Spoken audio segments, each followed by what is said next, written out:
Hi, this is Dustin Luchme of HappyNeuron Pro. Today with me I have Debra Bushong, licensed professional counselor and supervisor of the program at University of Texas Southwestern. Deb, thank you so much for joining us today. Absolutely. Deb, can you tell us about the HOPE program? Sure, I'd love to. So the HOPE program is a program for early psychosis. It's a coordinated specialty care program that kind of has been in the works before we launched. It was in the works for about 5 years. So it's been definitely one of our precious babies we've been growing for a while. And it grew out of what basically is our sister program, which is a research program run by Dr. Carol Taminga, who is an international leader in psychosis research. And so she and Dr. Elena Evleva have been working on developing this early psychosis program for, like I said, about 5 years. Of course, they've both been doing psychosis research for quite a long time. Dr. Carol Taminga has been in the field for a very long time. And I've been lucky enough to both work with each of them. I've been with Dr. Taminga for about 16 years. And I've been working with Dr. Evleva for about 14 of those years, I would say. And so I've been in psychosis research for a little over 16 years. And then getting the opportunity to work with the early psychosis group of clients that we have has been something, I've been looking forward to as we've continually developed the project that became the HOPE program. And HOPE stands for Healing Over Psychosis Early, because, part of our thought that's different and a coordinated specialty care program is not about the more traditional or what we consider kind of old-fashioned thought about getting a diagnosis of psychosis, where it's kind of like, okay, you've got this, we'll help you get your disability situated, kind of get you set up with some case management, straighten out your medication, the typical stuff. Our thought, the forward thinking ideas about how to handle it now is based on the hope of recovery. And that's the trajectory that we set for them when they join our program. So it is a very different feel than traditional care for psychosis. And learning about your program, you had mentioned before that you provide cognitive rehabilitation services for the people in the program. Can you talk about what you do for cognitive rehabilitation with the people in your program and what treatment goals they have and expect to get out of the program? Absolutely, I'd love to. Of course, that's one of my favorite parts because it's the part I offer, besides being the team lead and kind of like overseeing everything and making sure things are getting done. We run what we call the core skills program. And that's just a catchy, just awesome name that I came up with. And core is basically just short for cognitive remediation. And skills is kind of incorporating the idea of social skills. So we put a program together that is a combination of, after reviewing a whole lot of cognitive remediation material, because there's a lot of research around the idea, with findings that go in both directions, pros and cons. I kind of settled with Alice Medalia's NEAR strategies, and incorporated most of her material into the cognitive remediation program. And based on that, we have 3 cognitive remediation programs, sets of computer program materials that we let the guys utilize. Sorry, I say guys, because right now all of our clients are male, which is a fun dynamic. And so they, they never get to a point in the cog REM where they're bored or not stimulated cognitively, because I have a lot of flexibility that way to kind of like keep them challenged and keep them moving.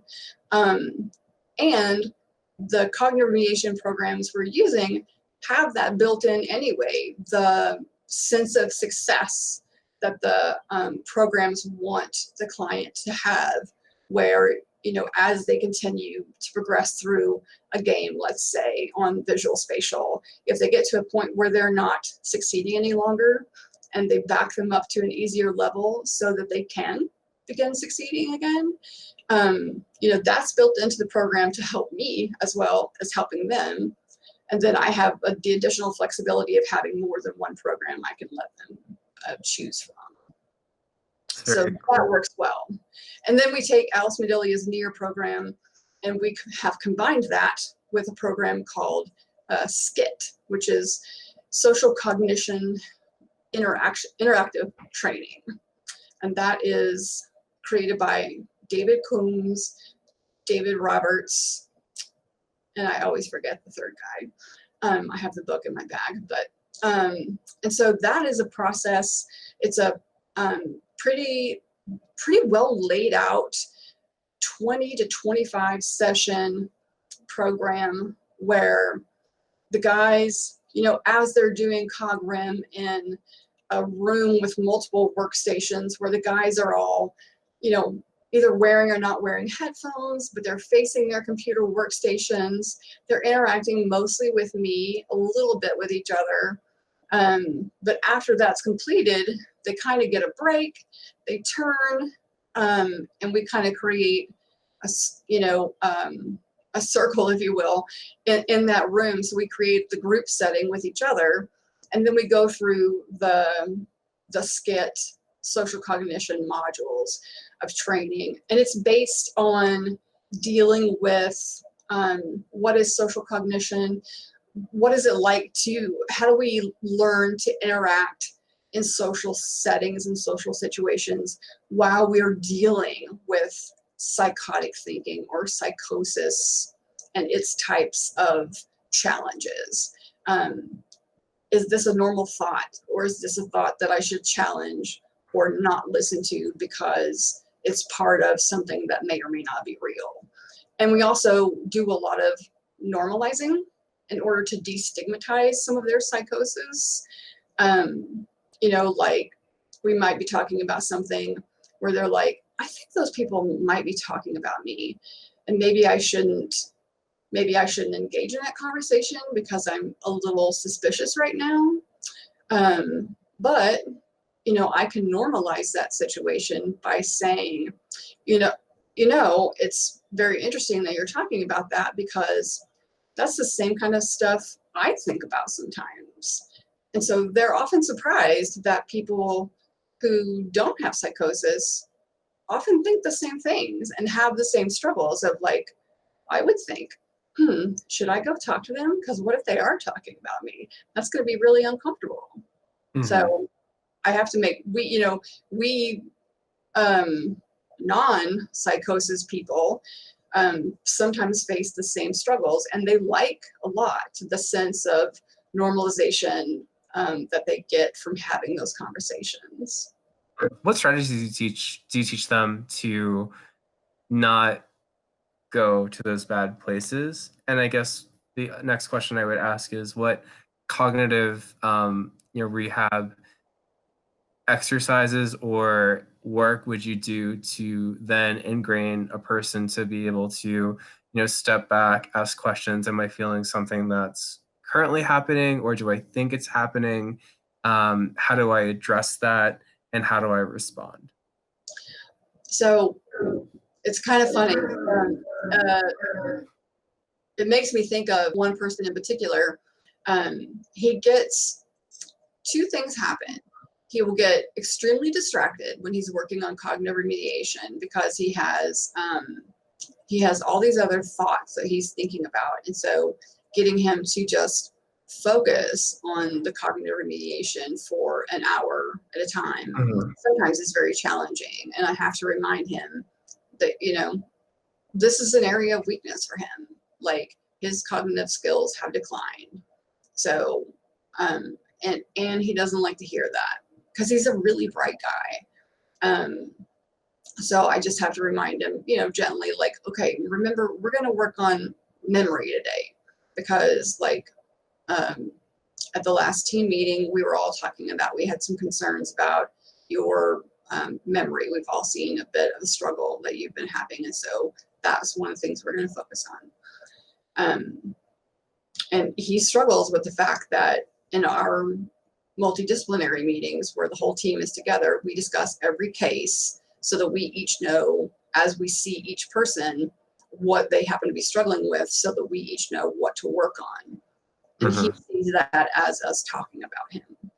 And I said, yes, we are talking about you in a positive way, just as we told you from the very first time I met with you, that we would discuss your case as a team every week. And we will discuss that with you because you're part of our team. But he still really has a hard time with that. So he gets frustrated when he's doing cognitive remediation because he struggles to focus. And he tries to put the blame off on other things. So even during CogRem, we have to practice focusing the frustration with what's really frustrating him, which is his inability to focus, or his frustration that he's maybe not doing as well as he feels like he should on a particular game. And so, okay, okay, client A, what would help with this particular game? What would help you with your frustration about your performance on this game?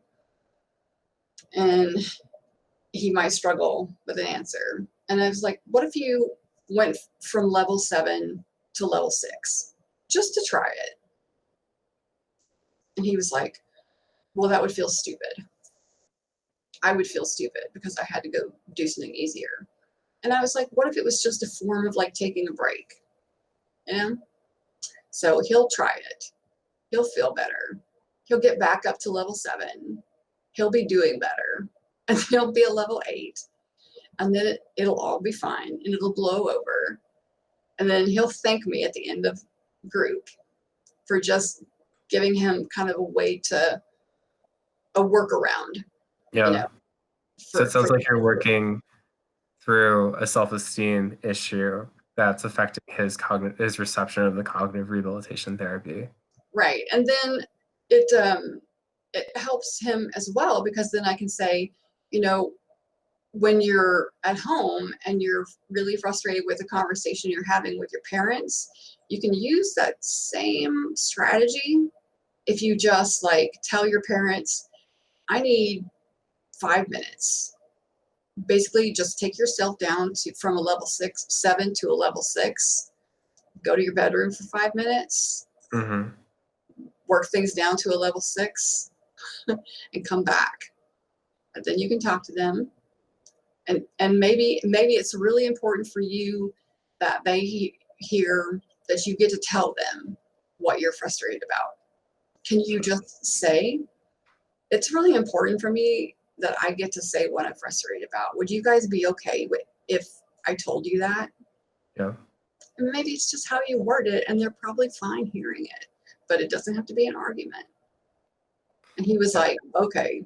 So he actually tried it, and he was like, they actually were really receptive, and they said they would actually like to hear what I was upset about. And we had a good conversation. We didn't fight. And then we all had dinner together. And I was like, well, that sounds kind of like a win-win, actually. So I think I'm really proud of how you handled yourself. I think you did an awesome job. That's amazing. What's one of the results of the program that you see with the other guys that are in it? Similar stuff, just being able to learn to take the time to stop and think, because for most of them, everything right now, and unless they're just becoming psychotic unless they're just within the first, Mm-hmm. 4 or 6 months of their illness. Their focus for the past couple of years has been on psychosis, and their family's focus has been on psychosis. So it has been all eyes on, how are you feeling? Did you take your medicine? Do you need anything? Like, do you need to sit down? Like, okay, we have a doctor's appointment. Let's get to the doctor. Let's talk to the doctor about how your medication's doing. Mm-hmm. Be sure you're honest with the doctor about what's going on. I mean, that's been their world. So just giving them a chance to talk about anything else, and develop some strategies for just totally other stuff. And the thing that I swear lightens them up like anything the first time I meet them is when we tell them our expectation for them is not the road that leads to disability and just receiving a check for the rest of their life, but it's the road that is recovery. Move on with your life. You're going to have challenges. You're going to have times where your thinking becomes a problem and gets worse. But hopefully with what we teach you in the program, the idea is that we teach you how to learn when those stumbling blocks or those roadblocks get thrown in front of you, and you know how to deal with those. And the analogy that I give them frequently is like when a person goes to the doctor and finds out that they have, high cholesterol and diabetes, do they just stop? Do they walk away Mm-hmm. from life? Do they quit their careers? That is not what happens. So that's what we want you to think like. You may be having to take a break because you need to make some adjustments. Yeah. You need to learn how to do just like the guy with diabetes does and high cholesterol. They have to make some life adjustments. They have to talk to a nutritionist and learn how to eat differently. They have to talk to a trainer and figure out how to exercise, because I got to make some lifestyle changes. You have to make some lifestyle changes. You're going to have to do a few things differently, And so that's what we're here for, is we're that team that's going to work with you and help you figure out those lifestyle changes so that you, in the end, can move on with your life and still have plans for your life. We don't expect you to never get married, never have kids, never have a career. That's not the life it's not the life you want for you. It's not the life your parents want for you. And it's not the life we want for you. And they're all just like, finally, like, oh my God, someone thinks I'm going to have a chance at having a life. They just like glow. Yeah. And with your program, with the Hope program, how many sessions do they complete? How long are the sessions? And how many times per week? How many weeks do they do it for? Sure. Well, ideally, minus the world pandemic, we would, so ideally, what we decided on after reading much cognitive remediation literature, which basically has no standard set for the right number of cognitive remediation sessions. What we decided on will fit well for our program, and in literature is found to be a good number of sessions. What we're doing is 30 sessions of cognitive remediation. They're twice a week because it is found to be basically anything less than twice a week is not effective. The cognitive remediation sessions are an hour each.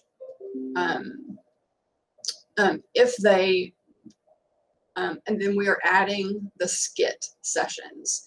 So skit is about an hour long. So our schedule is kind of like this. They come in, say, 2 mornings a week, Tuesday and Thursday at 10 o'clock. They'll do 1-hour blocks of cognitive remediation. And then on one of those days, say Thursday, they stay they stay for an extra hour, and they'll do skit right after it. So we'll do cognitive remediation for an hour, 15-minute break, and then do skit for an hour. That's the way our core skills group is set up. Gotcha. And do you have any advice for anybody that is working with an early psychosis population on how to foster social cognitive growth? Any tips or pointers or anything that you wish other therapists would know? Social cognitive growth. Well, I guess a couple things I would say. Like, one thing that's been super helpful for me is having the structured program in place, because that's been something to help me learn the best things that the guys need to learn. And I guess I should stop saying guys and just say clients. One thing that's helped me is having the structured program in place to help our clients learn in the group setting, so that we do have some structure. But even though we have structure, it's not a stiff program. It still feels very dynamic and very flowing, because young people do not respond to inflexibility. And I think the other thing, and this was really emphasized when I trained with David Roberts, one of the creators of SCIT. He kind of scared me with it, because I was like, wow, I hope I can live up to this. But he's like, you have to be a very kind of vibrant, fun person to lead this, because you have to engage them enough to get their buy-in. Because if you don't get their buy-in in that program, they're not going to learn from it, because you're going to have a mix of higher functioning and lower functioning people in a group, probably. And you can try to split the groups so that you don't have people who you need to really gear it towards a different level mixed with people who really cannot work at that level, and you can split that into two groups. That works well, actually.